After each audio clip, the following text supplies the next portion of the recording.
All right, we're back, guys, and I'm doing an interview today. I haven't done an interview in months since I interviewed that psychotherapist, but today I'm actually interviewing one of my subscribers who's going to talk about his experiences with real wicked spirits caused by substance abuse. And anyway, this is Jose. Let's get started. Right. So start from the beginning, give a recap of where you started, what got you to understand that there's something real happening, there's something really spiritual happening, and what made you get out of that. So yeah, let's begin. Right. Where did I start last time? Oh yeah, so I was 13, and I'd gotten around a friend, who had Adderall, who we started smoking weed together, and this is like the first time I've heard the word agnostic or atheist. And before this point, I'd been going to church pretty often because my mom had become a Christian.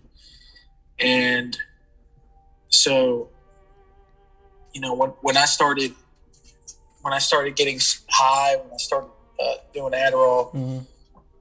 I started not wanting to go to church. I started wanting to just spend time around my friend as often as possible. And that progressed through time to, me trying harder and harder things. And then fast forward to when I finally moved out, and I had my own place, I started regularly using harder and harder substances. Mm-hmm. This is after high school, right? Yes, sir. And I'd used the harder substances. I've used hard substances since before that, but I mean like on a regular, Basis. Yeah. Mm-hmm. And, eventually I got into meth. And, through someone that I had met through meth use,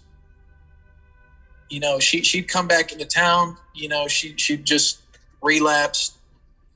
And, we picked back up like the old routine we had where she'd come over, we'd party, we'd hook up, and at some point I started running low. I didn't really have money. I had been fired because of my meth use. So I didn't really have a job that I needed to go to. And she needed to get down to Miami, and she was willing to slide me some cash and some meth. So I go down there, and like I was telling you about the apartment complex, that we ended up going to, the floor underneath, there was this like voodoo looking, animal skulls. The dude that lived there was wearing like this getup. He looked like some kind of voodoo priest. Was wearing shades at night, smoking outside. Was he a tenant? Yes. Yeah. And so as we're heading up the stairwell to go to the building, or to go to the apartment that we needed to get to, just to paint a picture, there was like needles on the ground, all types of filth. The place was very active, even though it was late at night. The place was very, very active. Mm-hmm. And so we end up getting this apartment. The door's already wide open. It's a free-for-all in there. And to paint a picture ahead of time, it's the same filth as was outside as in this place. Just things scattered everywhere. Random people in there, all types of things going on. And the first, I didn't know how many days went by, but it felt like 2 or 3, maybe more. The first 2 or so days was pretty uneventful, man. I was just getting really, really high, talking about a million things with the people in there. And, it wasn't until maybe day 2 or 3, and I'd been just going through this stuff real fast, Mm-hmm. Losing sleep, getting overamped, that the scenery starts to change. I realize, that at some point, the girl that I'd shown up there with that, paid me and gave me all the stuff, she ended up dipping out somewhere. So I still had stuff left over. I had nowhere to be. So I just, if this is a place where I can just continue to get high until I want to go home, I'm going to stay here and get high. So I stayed there. At some point, different people show up. and it starts feeling like I'd stepped into. We're still obviously this reality, but other things started happening. So like a veil basically lifted up. As soon as you were high, you were able to see all this stuff that you weren't able to see Yes, before. like it didn't happen. It didn't start happening until after these people showed up. You know, they were very more like it. It was a strange kind of vibe from them because it seemed almost like they were there to observe or whatever. You know, they didn't really look too much the part of the kind of people that would be there.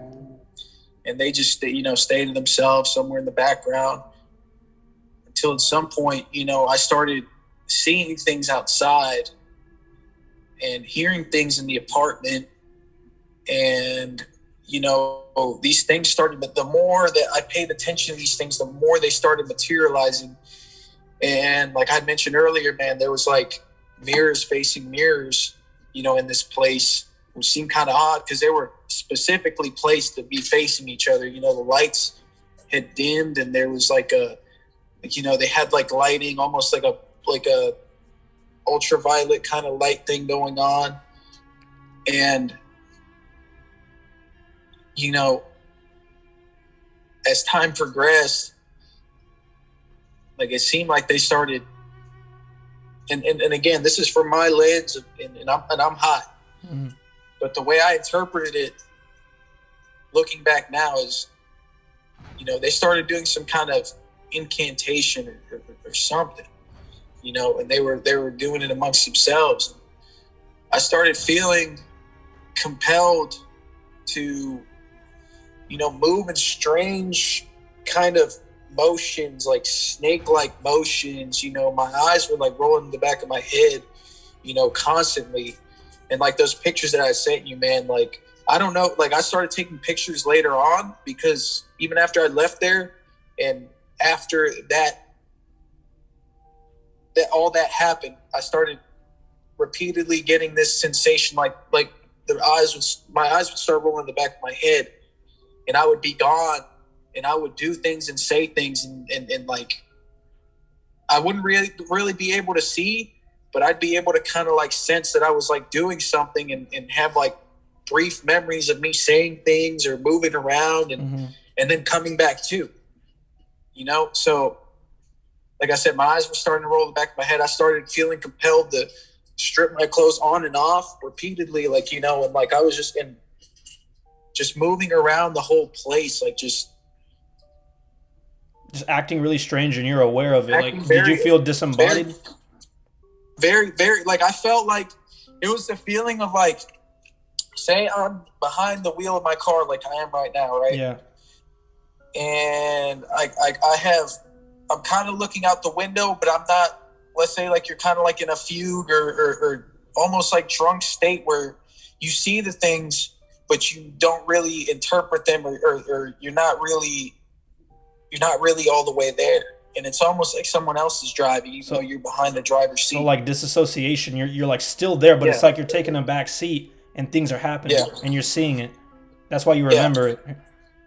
Yeah, and these people, they would almost, it started feeling like they were manufacturing arguments and noises and just things around me to like distract my attention here, there, you know what I mean? And like agitate me to where these things started happening more and more. And when I started really, really reacting to like the visuals that I was getting, the things that I was seeing, like the shadow people, the shape shifting things, and the noises that I was hearing.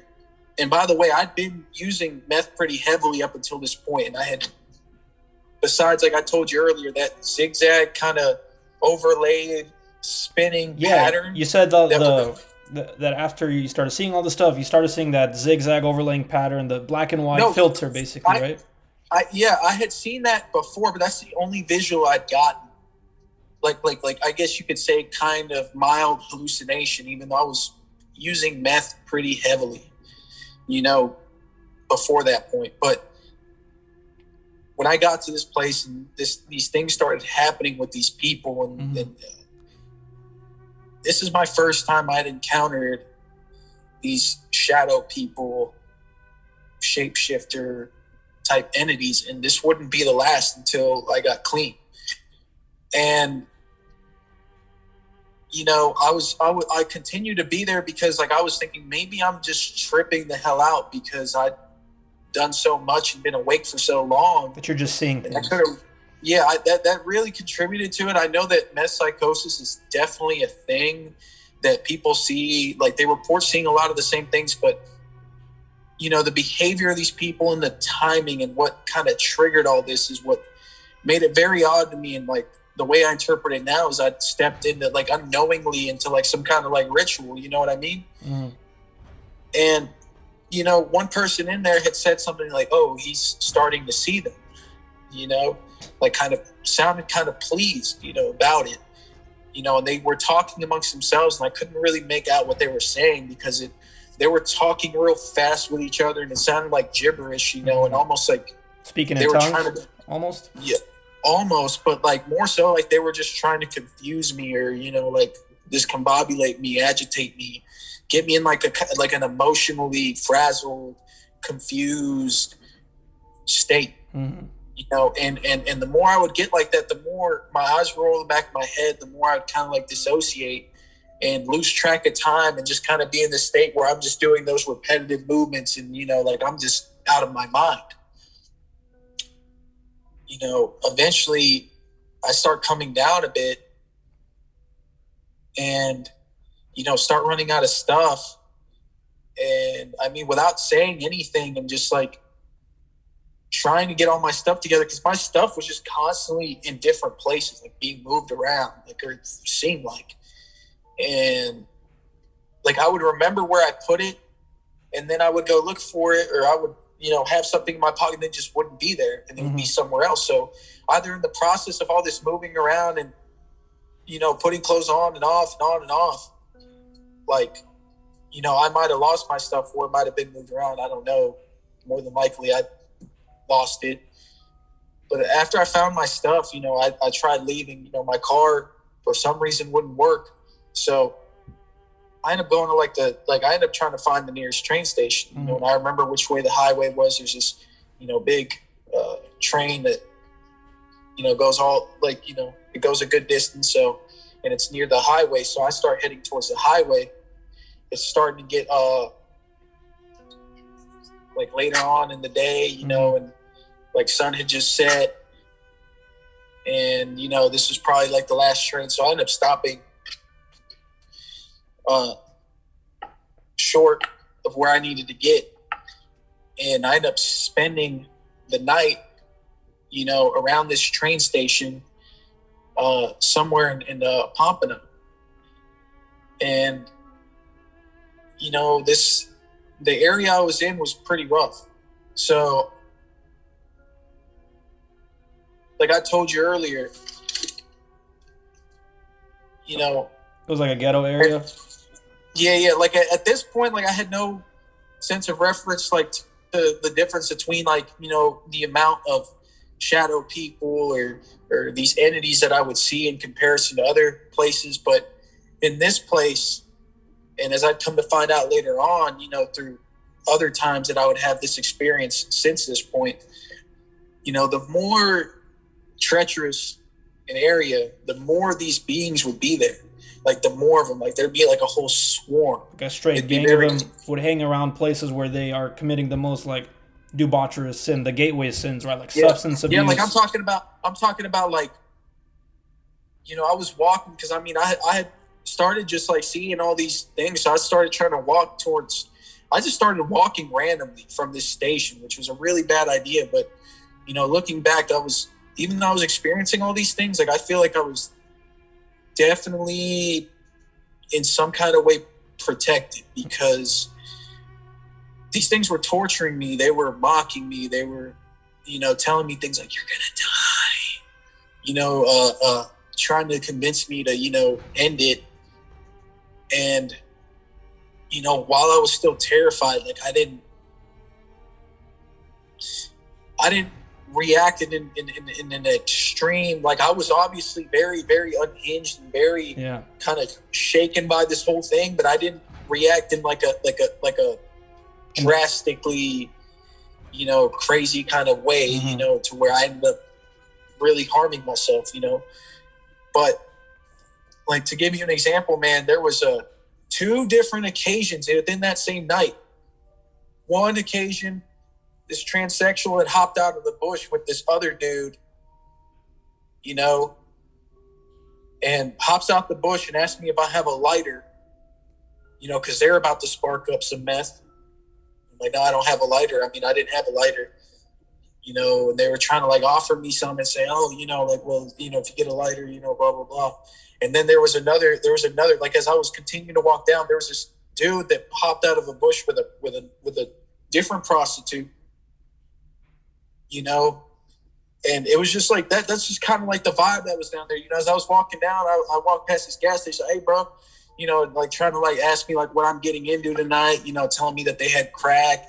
I said, oh, I got something stronger that, like, you know, basically almost like brag, oh, I got something stronger than that, you know, like kind of to try to get them off my back, out crazy them a little bit, you know. And but just to give you an example of the kind of place I was at, what time I was there. And there was just like swarms of these things. And as I was like stuck in this place, like from a distance, like I would see these, not just the shadow people, like, you know, dancing around. And when you would see them, they would get mad. Like they did not like when you could see them. They did not like it, and they would torture you more. And they would, it actually got to the point where I could actually start feeling, like I could feel them touching brush you, past me, touch me, you know what I mean? And it was a very, very scary feeling. And like as I was saying earlier, like one of the entities, well, there's multiple different kinds, but there were these almost jester-like Venetian mask, like in the face kind of looking, like eyes wide shut type of Joker looking beings. Yeah, like almost a like Purge mask, you know, like the blank white face with the smile and the hollowed out eyes in the distance, moving in very strange ways, trying to get my attention, you know, smiling strangely. And then when they would get my attention, there would be another one over here trying to get my attention. They would be getting closer and further away, and they'd be talking amongst themselves and moving around and observing me, or just stand there in the distance watching and letting me know that they're watching me. That's freaky. Yeah, dude. And, you know, even like I forgot to, like, so earlier, as I had said, as I was taking the train, as I was going down before I got to this station, I'd been followed by this shape-shifting thing. And even before that, like, people were acting strange. And I know I was more than likely, well, yeah, I was psychotic. But some of these things, like I could tell that those things that I was seeing, that I told you, like kind of like the Venetian mask or whatever, I could tell that those were probably things I was just seeing, you know, even though it was scary that I was seeing them. But there was actual people, while there were still people around, you know, and it wasn't just my mind, you know, kind of wandering and seeing these things. You know, there was this guy across while I was waiting for the train, across the tracks, really frail looking, you know, wearing sunglasses, even though it's pretty dark out. He gets a umbrella out of the trash can, a pink umbrella, sets it on his lap, and starts playing it like a piano, like getting my attention. And then as I'm riding the train, there's these two people that look kind of like the same people, like two of the same people that's shown up in that place, that seem to be doing constant costume changes, like changing their hair, changing their shirt, but they retain the same figure and the same face, you know, but like being at a distance. And I was just so like paralyzed with like the fear of like, just like, this was like, I'd never experienced anything like this before. So I was gripped with fear, like, in like, just like, what the hell is happening? Wow. Like I was hearing like the same thing I told you about, like the voice that was saying, you're going to die, I'm going to kill you. like in the background, like just like laughing, mocking, and letting me know that it's there. And yeah, I kept being followed. And even after I got on the next train, and like I was telling you, like the homeless that I'd run past, that I'd walk past, on this night, Mm-hmm. they seemed to be able to see these things. Like the ones that were very mentally unhinged or came off as mentally unhinged, they were reacting to these things. So they were reacting to what you were seeing. That was really weird. So all of you are just looking at the same thing, but what would be like invisible they to would kind of look. Yeah, and it seemed like maybe they were used to it by that point, but they would kind of like look at it or like sense it and like kind of like react to it. Shared hallucinations, basically. Yeah, and the fact. Oh, I don't know if I already mentioned this, but earlier, I don't know if I re-mentioned again, but one of the people that was over there is, he's finally seeing me. Yeah. They know that I'm seeing these things, and you're like, what are you talking about? Like, no, we're all seeing. Yeah, we're like, all seeing it, Yeah, I thought it's like, what the hell? And they were like reacting to them, and like one of them, I think, called them like rape demons or something like that. Wow. Yeah, that's interesting. They're very, them things were very touchy feely, so I can see why they would refer to them as that. And wow. So